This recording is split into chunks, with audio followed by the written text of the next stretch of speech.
guys, welcome back to another video. Today I'm going to be talking about vampires. Yay! But these vampires are not from movies, shows, media in general. These are real-life vampires. The belief in vampires is spread across every country. Every country has their own version of a soul-sucking, blood-sucking, life-draining, demon creature thing. Some of them are grotesque zombies. Some of them cut their bodies in half and fly around, which is like really terrifying. Some of them eat your babies. You know, like there's vampire folklore everywhere. Vampire superstition all over the place. You know, there's the idea of putting nets on windows because then they have to count the knots before they can come get you. Or garlic, or I think pumpkins at some point, and like I think rose thorns and iron, and you name it. There are many ways to defend yourself from a vampire, and they are, you know, called many different things across many different countries. The word, like, vampire that we know wasn't, like, common use. Like, people believed in these monstrous demons, or undead, but they didn't use the word vampire. It's what they meant, but they weren't, like, vampire. Today I'm focusing on well, it's not a specific event, it's a specific time period of New England history. During the late 1700s and early 1800s, the New England area was just bombarded with tuberculosis. It was just everywhere. Now back then it was called consumption because from what it looked like, it was consuming someone's body. Across the states of Connecticut, Maine, Massachusetts, New Hampshire, Rhode Island, Vermont, outbreaks of TB were very common, especially among family members. It was so severe that between 1786 and 1800, it took out 2% of the population in this area. It is now known to be a bacterial disease, but back then they had no idea what caused this disease. It just affected a person and drained the life out of them. So, the superstitious believed that it must be because of a supernatural cause instead of a medical cause. This turned into a belief that one of the family members, or someone, who died from tuberculosis, came back and was draining the life of the other family members, or town members, or you name it. This idea of how consumption was spread was very, I was gonna say popular, but a very well-held belief in New England and Europe, which makes sense because people in New England mostly came from Europe. In an attempt to protect themselves from the rising corpses of their family members, they would exhume the bodies. If the decomposition wasn't where they thought it should be, must be a vampire. You know, if there's blood on their mouth, if their hair is longer, if their nails are longer, if they don't look like a skeleton. Specifically, if there was like fresh blood in their heart, they took that as must be a vampire. This usually turned into desecrating the body, burning organs, decapitating them sometimes. Turning them upside down in their grave was probably the least, aggressive, you know, messing with the body. A lot of the times it involved taking stuff out of the body itself. They would burn these organs in hopes that it would stop the consumption from consuming the rest of the family. The family members would then inhale the smoke of the burning organs, and sometimes they would use the ashes in bread or just drink that shit in hopes that those ashes would protect them. But that don't work. It don't work like that. Now this was spread across all of New England. There are a ton of cases that we probably have no idea even happened because, well, this happened in the 1800s. Documentation wasn't always the best. However, there are a few well-known cases that we...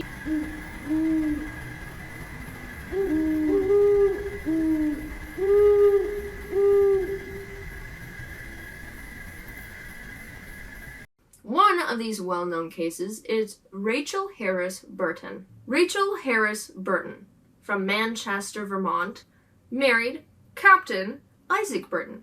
Shortly after their marriage, Rachel fell ill and died. Captain Burton remarried not long after, and his second wife began to grow ill as well. Now, this was prime time for this feeling of it must be supernatural reasons So his fear was that his first wife was draining the life out of his second one. As the fear of vampirism took hold, locals in the area blamed Rachel for his second wife's condition. They became fixated on the situation and proposed to dig up Rachel's body and end this torment. They dug her up and burned her at a nearby fort. The scene was described by Judge John S. Pettibone in his circa 1860 History of Manchester manuscript, which was later published in the Proceedings of the Vermont Historical Society of December 1930. Now, these events happened around 1800, a little before then, and it wasn't written down until 1860, so might not be fully accurate. They took out the liver, heart, and lungs, what remained of them, and burned them to ashes on the blacksmith's forge of Jacob Mead. Timothy Mead officiated at the altar in the sacrifice to the demon vampire who it was believed was still sucking the blood of the then living wife of Captain Burton. It was the month of February, and good slaying. Such was the excitement that from 500 to 1,000 people were present. This account was furnished by an eyewitness of the transaction. However, this whole ordeal did absolutely nothing, and his second wife died shortly after. Farmer Stuckley Tillinghast had a nightmare. He had a farm, and they had an orchard that they sold apples from. He had a nightmare that half his orchard died. He didn't know what it meant, but he feared it was a sign. It was, just not for his apples. Shortly after, his daughter Sarah got sick and died. Ruth, another one of his daughters, got sick shortly after Sarah died. However, before she passed on to the next life, she said that Sarah had visited her in the night. That Sarah would visit her at night and sit on random parts of her body, which caused immense pain. The dead Sarah supposedly visited every single family member that got sick. Honor, Stuckley's wife, also began to get visits from Sarah as she got sick. When another child got sick, the townspeople blamed Sarah for this ordeal. Well, they kind of just went, someone in your family's a vampire, dude. Let's handle this. So they dig up the bodies of the children, and supposedly, Sarah was the least decomposed of all the kids, but she had died first. So I don't know how that makes any sense. Maybe it's where she was buried. Maybe it was the time of year she was buried. But if that is true, the people she killed after were decomposing like they should, but she wasn't. Before putting the bodies back in the ground, they took Sarah's heart out and burned it. One of the sons that was sick was just way too far gone and still died. However, the ritual of doing this actually saved Stuckley's wife, supposedly, and she lived until about 86. So she did survive consumption. Most people who got consumption did not make it. However, there were people who got consumption and did get better, and there were people who never got it. They just had that luck, I guess.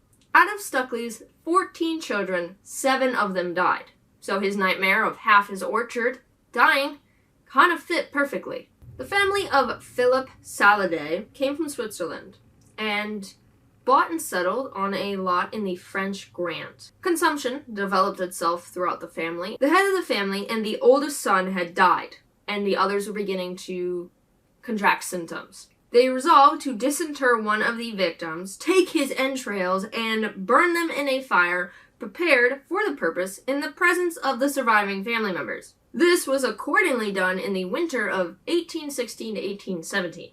This was in the presence of a large concourse of spectators, because of course there was. Samuel Saladay was the one that they chose to do this to, and they offered him up as sacrifice to stop the possible, deaths of his family members. However, as it is with every single one of these cases, it didn't work. I mean, with Honor, she got better, but I think that was just genetics. The other family members continued to die off, and I believe only one member of the family lived. I think his name was George. I think he just got lucky. Frederick Ransom of South Woodstock, Vermont, contracted consumption and died on February 14th, 1817. His father was worried that Frederick would come back and take out the rest of the family, so he exhumed him and had his heart burned on a blacksmith's forge. Now, Frederick was a Dartmouth student from a well-to-do family. A lot of these cases of bodies being dug up were from poorer families, where superstition was more rampant, the educated, the rich, the, higher society people thought a lot of this was rubbish. So it was kind of surprising to media and people around that a more well-to-do family did something like this. However, superstition can run through anybody, no matter if it's rich or poor. Frederick's brother, Daniel, wrote in 1894 the following about Frederick and the burning of his heart. Frederick Ransom, the second son of my father and mother, was born in South Woodstock, Vermont, June 16, 1797, and died of consumption February 14, 1817, at the age of about 20. He had a good education and was a member of Dartmouth College at the time of his death. My remembrance of him is quite limited, as I was only 3 years at the time of his death. It has been related to me that there was a tendency in our family to consumption.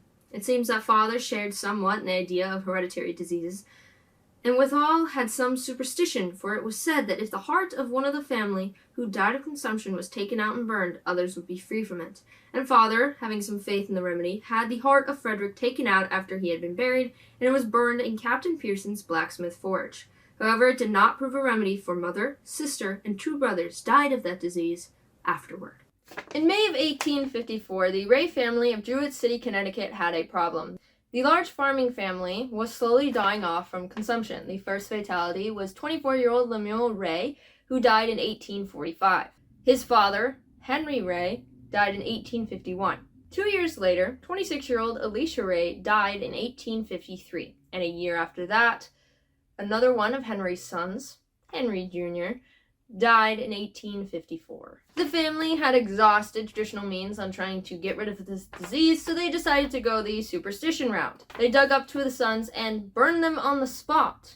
An article written 8 years after the event supposedly said. Now, 8 years after the event, probably not very accurate, but if they weren't completely burned down, at least some of their body parts probably were. In the 1990s, 2 boys were playing on a gravel hill and discovered 2 skulls. The police believed it to be an active crime scene, that there was a serial killer in the area. They believed that they might have been a part of that. However, they looked at the bodies and realized they were much older than they were thinking, and they found a graveyard. There were 29 graves in this unmarked graveyard for this family. All of them pretty normal, except for one, JB 55. The skeletal remains of a man were found inside. However, he was decapitated. His head was put on his chest, and then his bones, his femur bones, I believe, were put in an X underneath his head, like a skull and crossbones, like on a pirate ship. I don't know how they figured this out, but supposedly the bones were disrupted about 5 years after he died. How they know that? I don't know. Now, the interesting thing is, usually this happens like months, maybe a year after these people die, because the family members are going real quick. 5 years after he died, he would have been, depending on how he was buried, where he was buried, the conditions, he would have been pretty decomposed by then, and usually they only did this vampire type of burial if they weren't. And I highly doubt within 5 years of being buried that he still looked like fresh. Imprints on the body show that it was consumed by consumption. Later DNA research suggested that the JB 55 was actually farmer John Barber, so they believe the tax on the lid of his coffin was his initials and the age he died.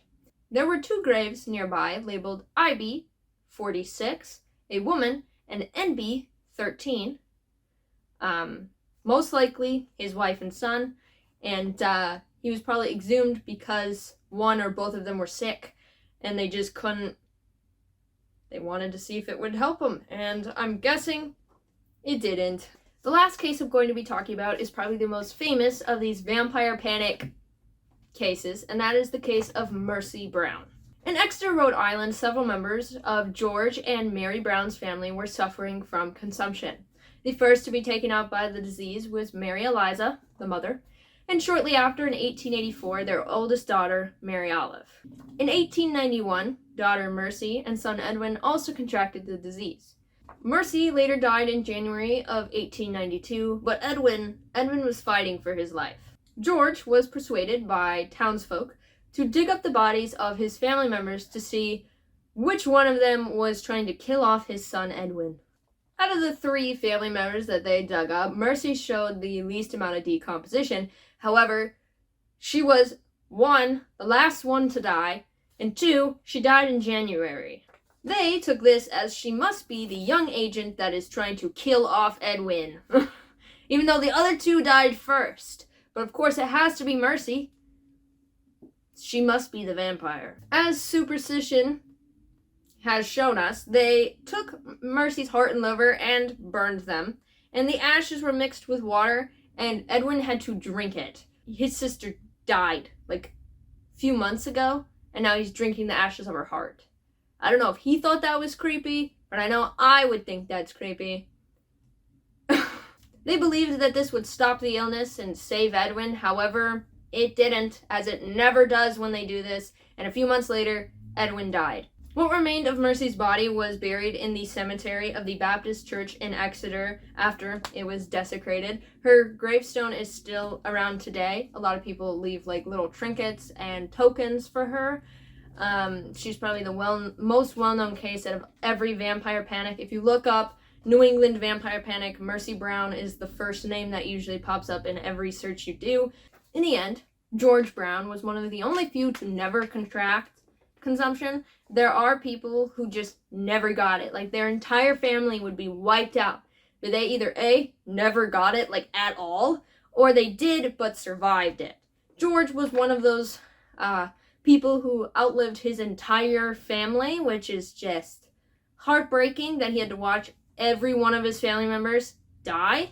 And he lived long enough to actually see the scientists figure out what consumption was. They figured out that it was a bacterial disease, and he lived until the BCG vaccine, which was widely used to cure tuberculosis, was created.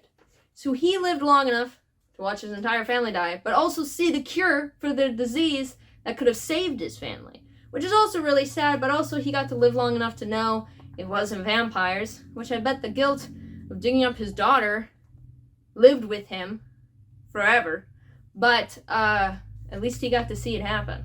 Now, a lot of people during the actual time that this was happening didn't really believe in actual vampires. A lot of newspapers talked about the stories but kind of made fun of it and were like, these people are crazy. A lot of the communities that did this were the poorer communities, ones that weren't as educated, that focused a lot on superstition. Not saying that the educated and the rich can't really be involved in superstition, as happened with Frederick Ransom. However, it is more common among these communities. Henry David Thoreau wrote in his journal, September 26, 1859, about what happened to Frederick. The savage in man is never quite eradicated. I have just read of a family in Vermont who, several of its members having died of consumption, just burned the lungs and heart and liver of the last deceased, in order to prevent any more from having it. While the press dismissed this practice as superstition, a lot of these communities truly believed that this worked, or just were fascinated by the practice of it. When it came to the burning of Frederick Ransom's heart, the town records suggest that there were hundreds of people who came to watch it happen. So whether they believed that this would actually work, or if they were just like, what's gonna happen? Ooh, I don't know. But these type of events, people like to look. And they like to be invested, even though it doesn't work. Drinking ashes, eating the ashes in bread, inhaling the smoke of your burning family member's heart is not going to save you from a disease. They didn't know it was a bacterial disease at the time. They didn't know what was doing it, so they thought it must be soul-sucking, blood-sucking demons. To conclude, this was a mass hysteria event. Families were wiped out by this disease, and they wanted some control. They wanted something to, save themselves, because fathers would have to bury all their kids, their wives. Some of them, they were the only one who made it out. Other times, entire families gone. Other times it was one kid or mom. Sometimes it only took out half the family and the rest were okay. But they lost lots of people to this. When everyone around you is dying, you just want something to work. So you try the practical medicine route, and if it's not working, you start going toward supernatural means, and you're like, maybe this will work. It usually doesn't. But I understand, why these people did these things. They were so desperate to save at least one family member that they would risk unburying one of their daughters or moms or grandmas and burning their body parts to save what's left of their family. It's a very desperate attempt to save themselves. Most of the time it didn't work, but I understand why they did it. I hope you guys enjoyed this video. I had a lot of fun with it. I mostly focus on vampires from media because obviously I love fantasy vampires. But I just wanted to go into a little bit of a history, and I've always heard about the New England panic of vampires, and I kind of just wanted to do a deeper dive into it because it's interesting. I hope you guys enjoyed. I'll be back again next Wednesday. Bye!